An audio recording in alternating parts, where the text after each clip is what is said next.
people's aeroplane. She's arguably the most popular aeroplane in the country at the moment.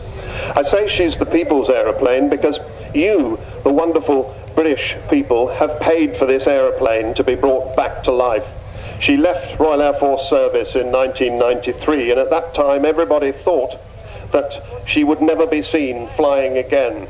But an extraordinary team persevered through amazing disasters and all sorts of vicissitudes and got her flying back in 2007.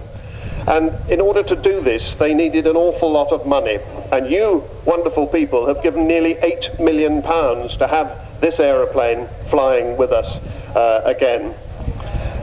And it also costs about £1.5 million a year to keep her flying. So it's a continuous trial of getting enough money together.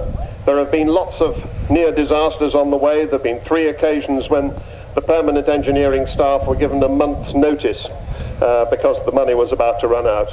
She is also, she has an amazing ability to come back from near disaster, so that she is still with us today, which we've found immensely encouraging. So this afternoon you'll be able to see this extraordinary aeroplane that people love so much. And not only see, but hear, because of course her presence is extraordinary. The physical beauty is obvious in a way. She is a forerunner of Concorde. You can see the Concorde lines in her.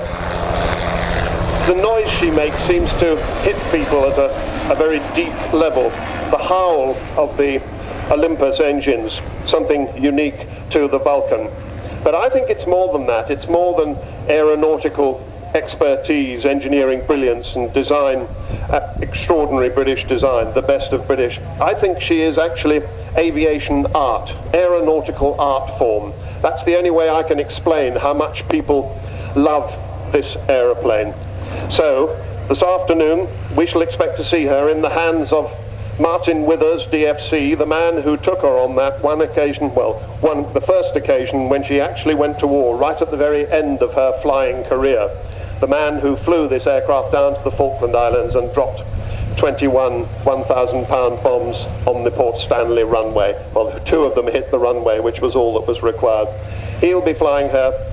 He'll also be flying with Phil O'Dell, Pod, and Barry Macefield, the air electronics officer in the back of the aircraft, running the electrics of this big electric bomber. So we'll be looking forward to seeing her just before 5 o'clock this afternoon, after this amazing aerobatic competition has finished and towards the end of the actual flying display that follows that. I'm truly looking forward to that. Now, Sean, it's interesting, there's a lot of nonsense talked about the Black Book mission, saying that well, they went all that way and they missed, and only 2 bombs hit the runway and all the rest of it. What they were actually trying to achieve was to prevent the runway being extended so the Argentinians can actually base fast jets there, and they did that very successfully. They did indeed, and in fact, you have to remember that these are dumb bombs. These were the bombs that they were using in the Second World War. None of this clever, smart stuff we have these days. And in order to guarantee hitting an important target like that, you needed to take something like 21 of these things, and it hit with the last 2. One hit the center line and one hit the edge of the runway. And also, you say it prevented them making use of the runway for Argentine fast jets, which would surely have been at least very difficult for the British war effort. But it also told the Argentines that if necessary, we could actually reach their mainland. Well, yeah, that was the message, really, wasn't it?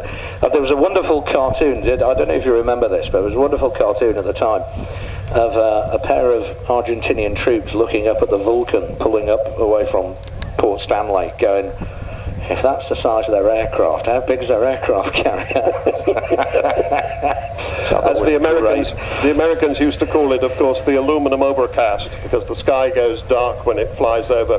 Anyway, the Vulcan stand is here today, so please go and see them. There are all sorts of good things to buy there, and you can ask questions about it, talk to people about what's happening with the Vulcan. One further thing, just before I go, if I may.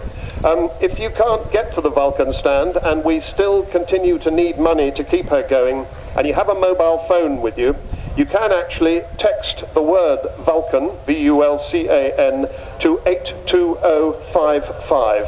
text Vulcan to 82055. What that does is to put £3 on your mobile phone bill plus a standard text charge, and the proceeds go to the Vulcan to the Sky Trust, and you get a sort of a thank you message to follow up. Now, you've got to say something like that in an American accent. It's 82055. Yes, sir.